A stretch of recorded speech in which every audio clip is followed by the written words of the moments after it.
에듀윌 유료 회원만의 남다른 서비스.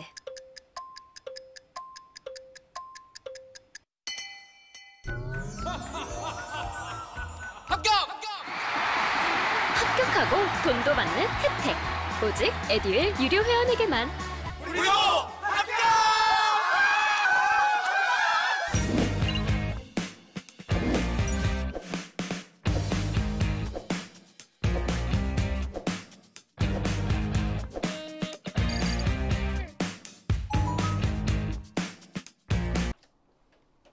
잘 보셔야 됩니다. 그 예를 들겠습니다. 본인이 자녀가 있다. 딸이 서울에 살고 같이 살고 있었는데 딸이 충청남도 저쪽에 공주시에 학교 선생님을 미래 직업을 하고 싶다고 공주 사대로 입학을 하게 된 겁니다. 그럼 자녀 입학 때문에 불가피하게 서울에 특별한 일이 없으면 가족들 거기 내려가서 애 졸업시킬 때까지 뒷바라지 해주겠다고 이사 갈 수 있어요, 없어요? 아들이 갔다면 이사 안 가지. 딸이 갔으니 어떻게 이사 가야 돼, 안 가야 돼? 그죠? 뭔가 불안한 모양이죠. 예, 어찌됐든. 그렇게 해서 세종시로 내려갔을 때 세종시가 아니라 공주시로 가서 집을 샀다면 서울집 하나, 공주 수도권 밖에 주택 하나를 갖게 된 거예요. 이럴 때는 어떻게 처리하느냐? 애가 나중에 학교 졸업할 수 있어요, 없어요? 그 졸업한 날로부터 몇 년 이내? 3년 이내 서울집부터 정리해 준다면 당연히 서울집 1주택자로 비과세 받을 수 있다는 특례 규정입니다. 그래서 우리가 여기서 졸업한 날 기준 등으로 해서 해소 3년이지 입학한 날로부터 3년이 아니라 뭐예요? 해소 3년을 가져라. 해소. 그럼 또 병원 치료 때문에 수박을 사서 내려갔다면 병원 치료가 됐다면 해소가 언제 되는 거예요? 치료가 완료됐거나 사망하면 그게 해소예요. 네? 치료가 완료됐다는 건 뭐예요? 살거나 아니면 뭐예요? 죽거나 뭐예요. 그 다음 이렇게 해서 일시성을 갖는 세 가지 사건을 알아봤습니다. 그 다음에 또 있습니다. 밑에 1주택을 뭐 받았을 때 상속, 그 다음에 여기 보시고요. 이건 일반적인 사항이고 그 다음에 또 이제 주택이 이럴 경우도 있다는 거예요.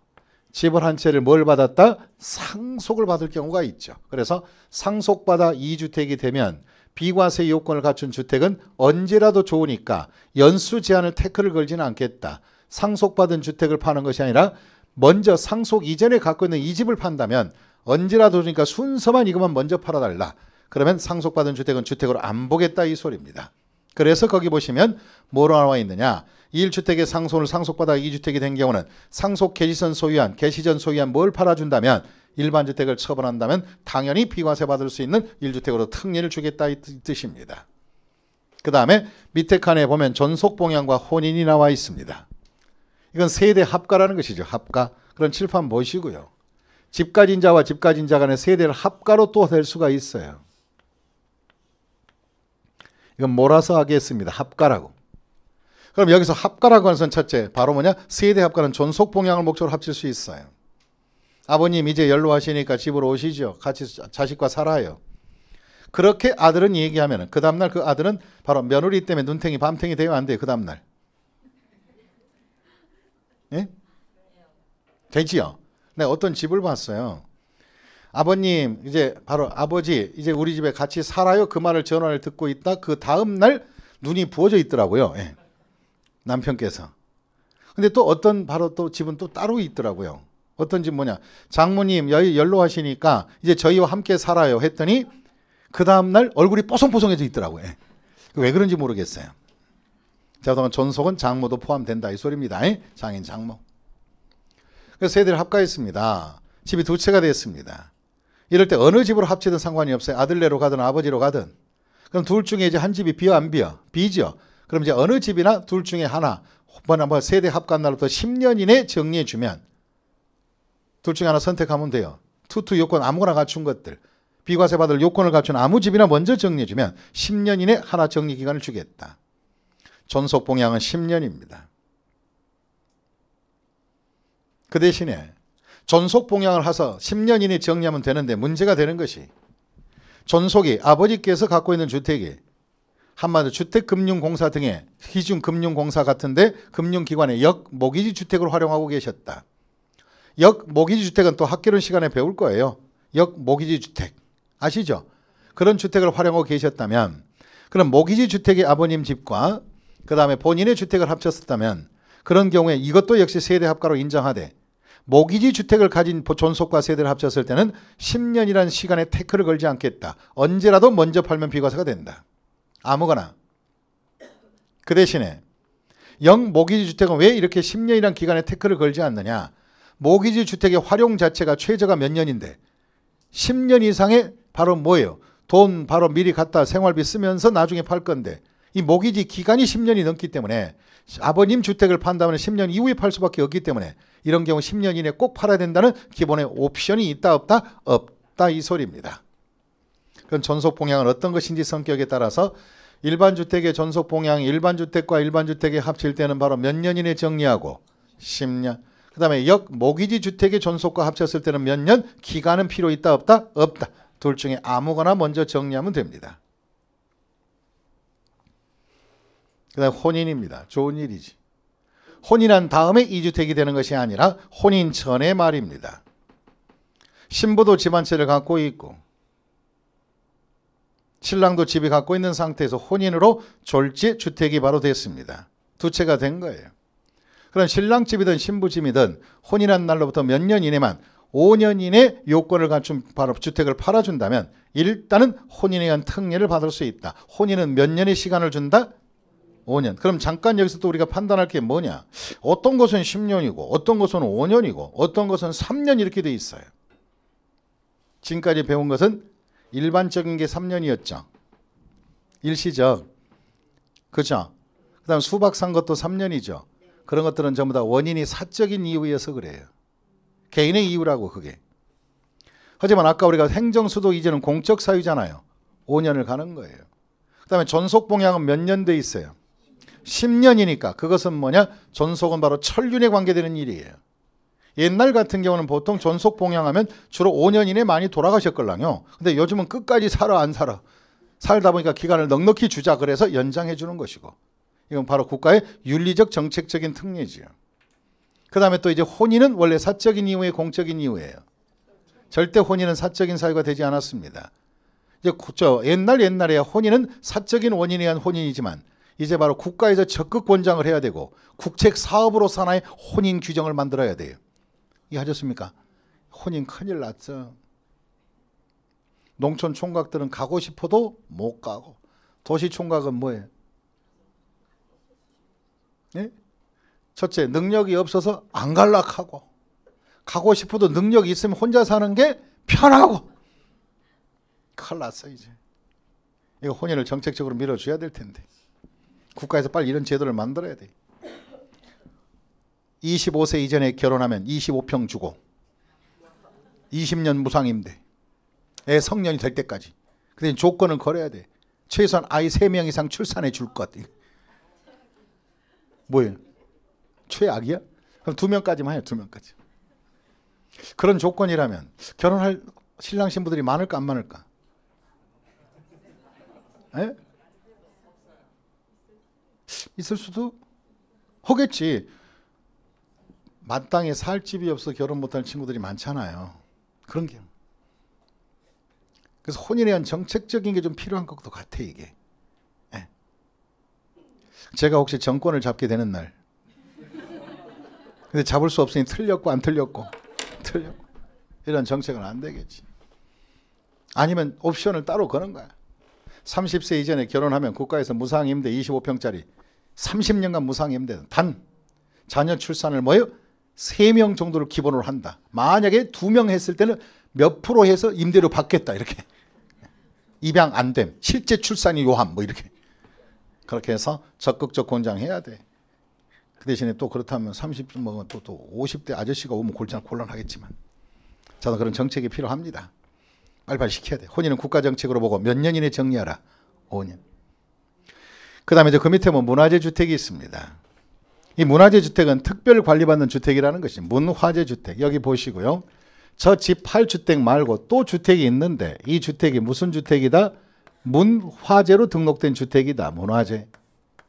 이 문화재로 등록된 주택은요, 사실상 사용가치가 주거용으로 사용가치가 상실된 것이고 문화재 보존을 위해서 길이 보존할 주택이 되기 때문에 한마디로 일반 주거 공간으로서는 부적합한 것으로 보아 문화재 주택을 가진 자가 일반 주택을 판다면 문화재 주택은 영구적으로 주택이 있는 것이다 없는 것이다? 없는 것으로 보겠다. 이런 규정을 말합니다. 이해하셨습니까? 그 다음 밑에 또 농어촌 주택이 있습니다. 농촌과 어촌 주택이 있다는 거예요. 그럼 농어촌 주택을 가진 자 특례해 주겠다. 농어촌 주택을 가진 자. 농어촌 주택입니다. 이 농어촌 주택은 성격에 따라서 상속을 받아서 농어촌 주택을 갖거나 그 다음에 이농주택이거나 귀농 목적인 주택이 될 수도 있다는 겁니다. 그럼 이런 농어촌 주택을 가진 자가 일반 주택을 이걸 판다면 비과세 해줄게. 그 대신에 조건에 맞춰라. 첫째, 농어촌 주택은 첫째 상속받은 것이라면 시간의 태클이 없이 일반 주택만 먼저 팔아라. 걱정하지 말고. 그 다음에 자기가 5년 이상 살다가 농사 지었다가 나중에 도의지로 올라온 사람, 두 시골에 두고 온 주택이 있는 경우는 도시집을 정리하더라도 이농지 주택으로서 이런 건 주택으로 채수의 개념에 넣지 않겠다 이 뜻입니다. 그 다음 그 밑에도 귀농은 뭐냐? 귀농은 이제 살았었다 아니면 살 것이다. 내려가 살 것이다. 그럼 서울의 강서의 주택을 가진 자가 이제 나이 들어서 시골의 고향이나 수도권 밖의 읍면 지역에 가서 귀농을 목적으로 텃밭 하나 사서 바로 농사나 짓겠다. 이런 농업을 해보겠다. 어업에 하겠다고 귀농지 주택을 사서 내려가게 됩니다. 그럼 귀농지 주택을 사서 내려갔다면 서울집은 언제 정리하면 되느냐? 귀농주택을 취득한 날로부터 귀농도 역시 국책사업으로 해주는 것들이에요. 그럼 몇 년의 기간을 준다? 5년. 5년 이내 서울 강서집 정리하면 되겠습니다. 그 다음에 농어촌 주택에 귀농주택까지 해봤고 그 다음에 장기 임대주택을 갖고 있습니다. 칠판 보시고요. 주택을 갖고 있는데 그 다음에 또 어떤 주택이냐? 주택이 여러 채도 상관이 없어요. 임대사업자 등록된 주택이 있을 수 있다는 거예요. 그럼 임대사업자 등록된 주택과 일반 거주주택이 있을 때 이 임대사업자 등록된 주택이 있다 하더라도 이 주택에서 바로 2년 이상 거주만 해주면 임대사업자 등록된 주택은 주택으로 안 보겠다. 그 대신에 언제 이 집을 팔라는 시간의 옵션은 있다 없다? 없다 이 소리입니다. 보시겠습니다. 장기 임대주택 이외의 거주용 1주택에 대한 특례에서 거주기간이 몇 년 이상인 2년 이상인 거주용 일반주택을 양도한 경우 특례받을 수 있다. 그럼 판다면 언제까지 일반주택을 팔라는 기간이 없기 때문에 얘는 바로 한마디로 임대사업용 주택은 주택 자체로 들어갈 개수 계산하지 말아라 이 말이에요. 그 다음에 그 밑에 또 뭐가 있느냐? 가정 어린이집이 있습니다. 가정 무슨 집이 있다고요? 어린이집. 그러면 제가 아파트를 2채 갖고 있는데 어린이집으로 하나 등록되어 있고 다시 무슨 집으로? 어린이집으로. 하나는 일반주택 거주용 집입니다. 그럼 이제 어린이집으로 사업용으로 쓰는 것과 일반주택이 있을 때 일반주택은 2년 이상 살다만 정리해주면 거주기간만 2년 채워주면 이런 경우는 어린이집은 주택으로 본다 안 본다? 안 본다 이 뜻이에요. 언제 팔라는 시간의 태클이 없습니다. 이렇게 해서 우리는 1주택으로 보는 뭐가 있다? 특례 규정에 이러한 요인이 있었다는 겁니다. 그 다음 보시겠습니다. 6번은 이제 타이틀이 바뀝니다. 6번째는 뭐냐? 여기 칠판 한번 보시고요. 그럼 여기서 아까 우리가 특례를 적용할 때 한 채의 주택이어야 되는데 다른 주택이 있을 때 특례 받을 수 있는 사건을 공부한 거예요. 그럼 이제 다른 이제 주택이 아니라 여기를 보셔야 됩니다. 이 주택이 아니고요. 혹시나 이자가 딱지를 갖고 있을 때 어떻게 될까? 딱지. 다시 뭐예요? 여기서 딱지는 몇 가지가 있어요? 2가지 종류가 있죠. 뭐예요? 주, 딱과 그 다음 뭐예요? 아이 그래 딱딱이. 네. 주딱이나 딱딱이. 네. 어떤 분이 학습 질문에 질문을 했더라고요. 교수님 강의 듣다 보니까 참 재밌는 말이 많대. 주딱이 딱딱이 이제 확실히 압권이래 이게. 무슨 뜻인지 확실히 정해놨대. 이건 분양권이다 아니다? 아파트 분양권이 아니고 재개발 재건축하는 주딱이나 딱딱이를 갖고 있다.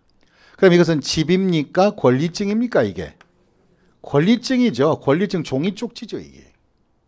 그럼 이러한 딱지를 갖고 있을 때 이걸 우리는 입주권 소유자라 그래요. 무슨 권? 입주권.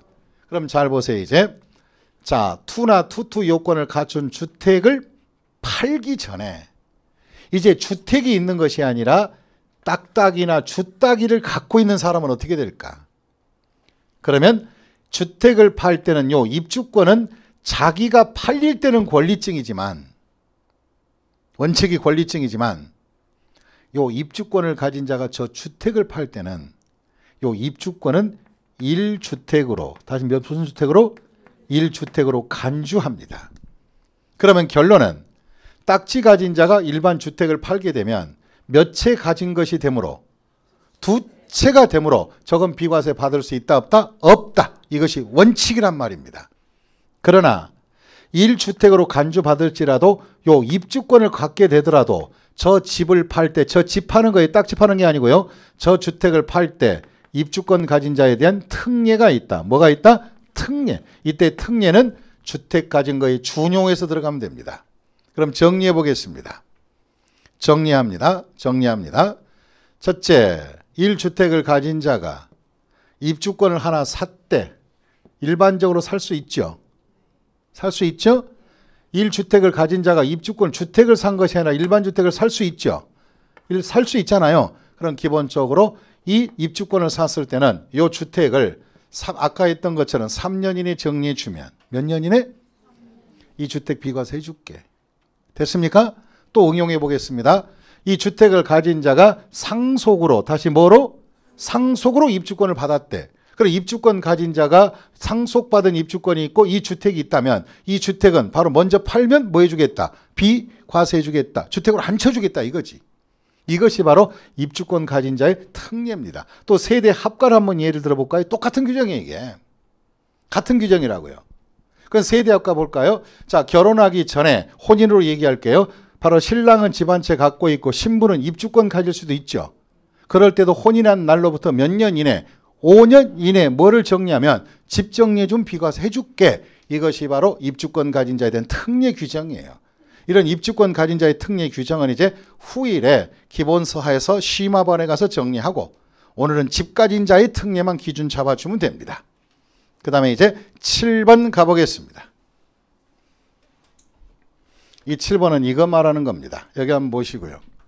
아까 우리가 그냥 집 팔아도 비과세가 되지만 주택이 딱지가 된 입주권을 팔면 비과세가 안 되는데 어굴 입주권을 팔면 무슨 입주권 팔면? 바로 이것은 다른 주택이 없다면 어굴 입주권을 판다면 이것도 무슨 과세 받을 수 있다? 비과세. 딱지 파는 비과세 규정입니다. 보시겠습니다. 7번.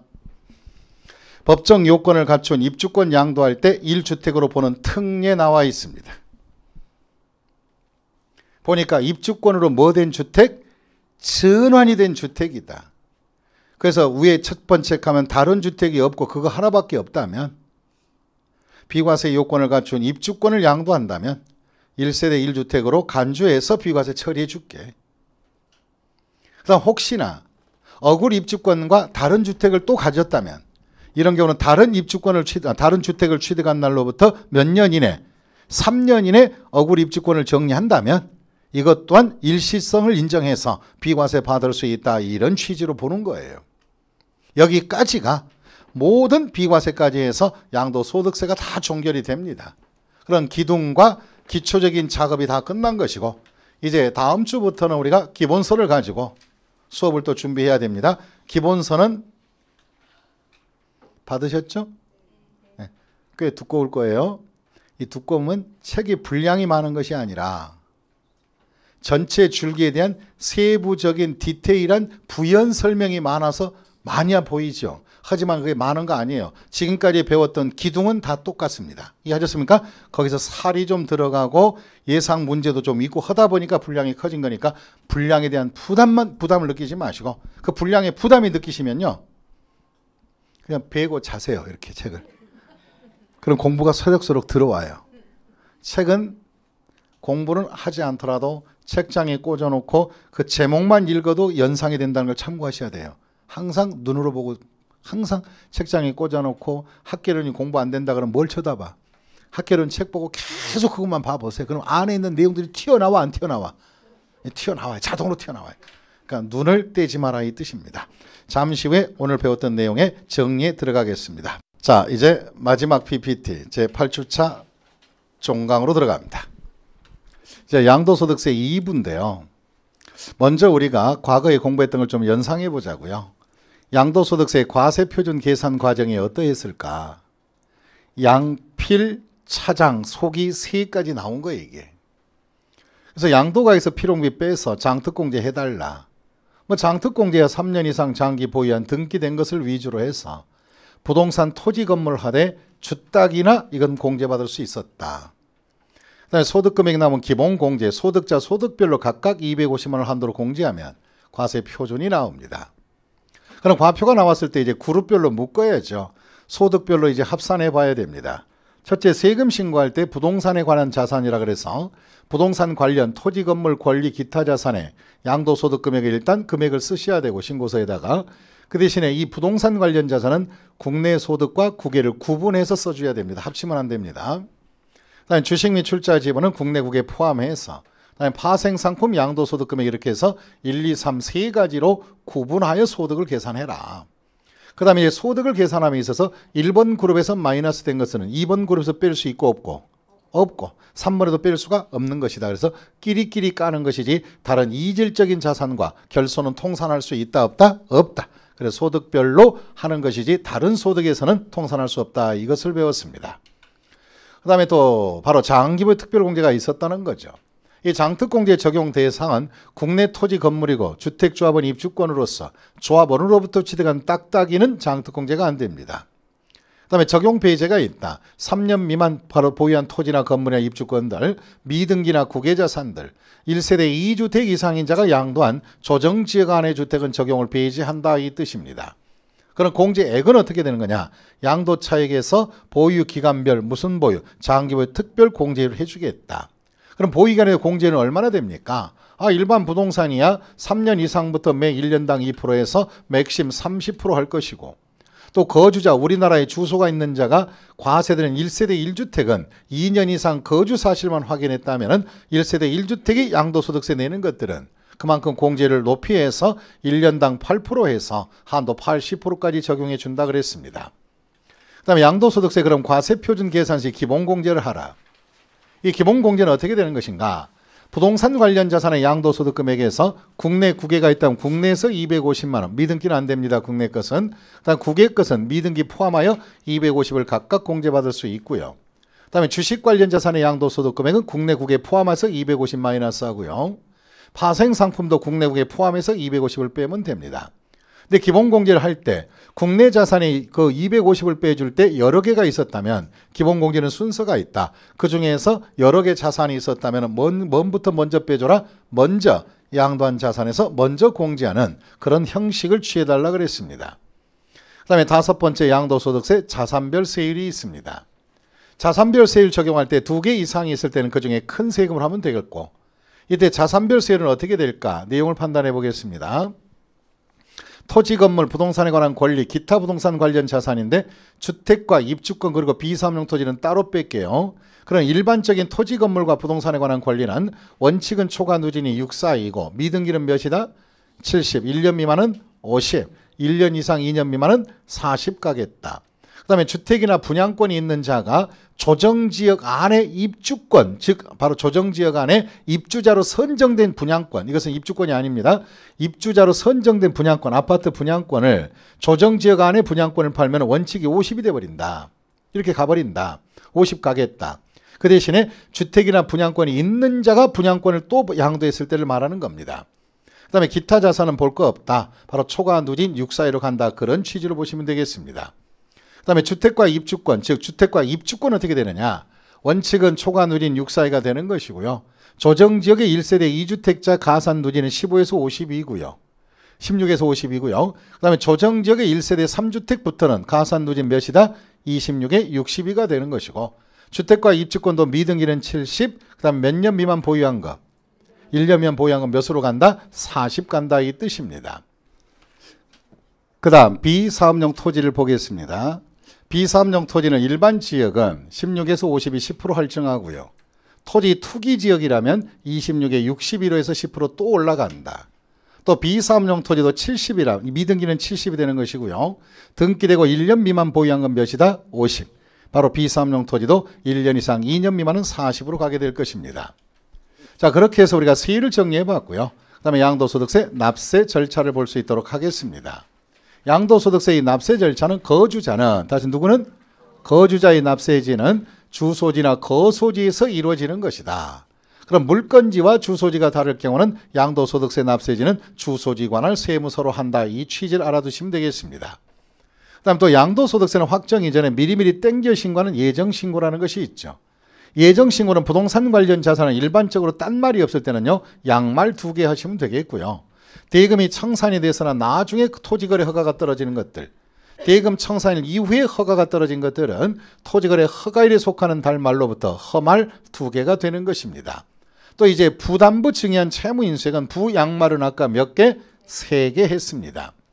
그 다음에 또 예정신고는 차익이 없거나 차손이 발생해도 신고를 해야 되고, 예정신고 불성실자는 당연히 무슨 세가 나온다? 가산세가 부과될 수도 있습니다. 이렇게 해서 예정신고에 관한 내용이고요. 그 다음에 확정신고를 보겠습니다. 확정신고는 올해 판 것은 내년 5월 달에 확정신고하시고요. 그 다음에 대금이 청산된 나중에, 청산 이후에 나중에 허가받은 것만, 허가가 나중에 떨어진 것의 확정은 바로 허가일이 속하는 년도 다음 년 5월 달에 확정신고하시면 되겠습니다. 그 다음에 또 별표를 잘 보세요. 당해년도 과표가 없거나 결손이 있어도 아까 우리가 신고 의사표시는 해라 안 하라? 하라. 의사표시는 다 신고서는 제출해달라. 낼 것이 없다 그래서 안 하는 것은 아니다. 이 뜻입니다. 그 다음에 분할 납부도 할 수 있습니다. 1,000만 원 초과한 경우에 납부기 한 경과가 몇 개월 이내? 2개월 이내. 바로 분할 납부가 가능하다는 거. 그 다음에 양도소득세 불이익도 또 참고해 봐야 됩니다. 양도소득세 불이익 중에서 미등기 자산만 잘 하시면 돼요. 비과세나 감면 규정을 적용하지 않고, 또 미등기 자산은 장기보유 특별공제나 기본공제를 적용하지 아니었다. 물론 이제 국내 자산에 대해서 미등기 불이익이니까.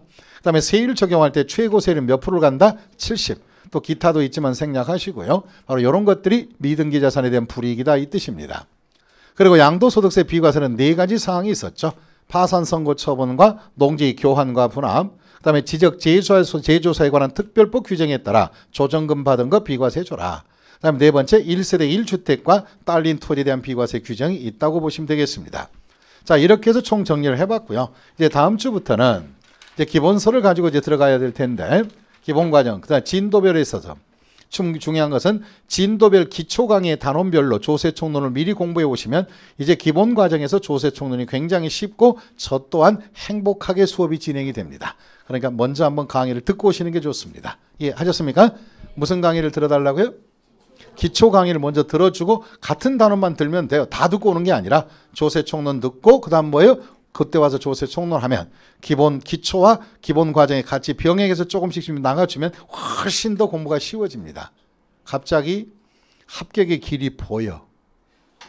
되겠구나. 이런 느낌이 옵니다. 자, 수고 많이 하셨습니다. 고맙습니다.